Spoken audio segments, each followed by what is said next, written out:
Sure. So obviously the deal in Washington is really a stopgap until January, February next year. So yes, we've had that relief rally in equities over the last few days, quite a significant move higher. And as you mentioned, now we can really focus on what investors should be focusing on, and that's earnings.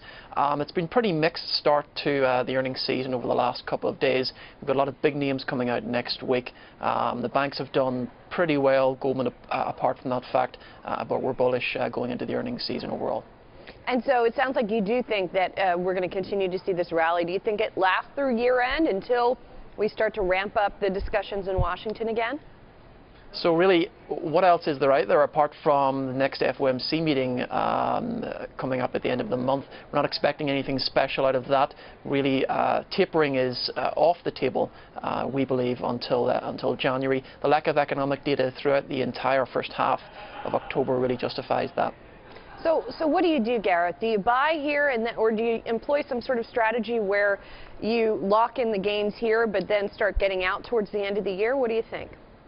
Yeah, profit taking is going to be one thing to look at in the next few weeks.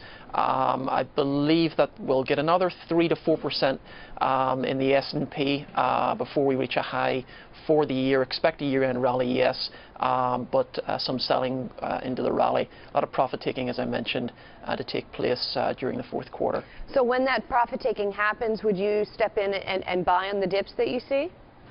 Well, the precedent throughout 2013 has been to buy dips, and we saw that yet again during the nervousness last week before we actually got a deal. I think that with regards to equities overall, it's been a great year. The S&P is up 20%, despite hedge fund managers not doing so well.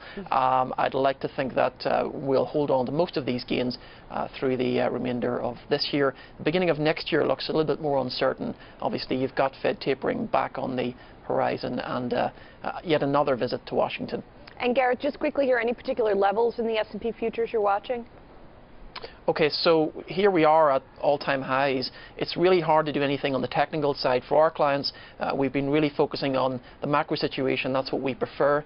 I think 1800 is the next big level for the S&P, for the market overall.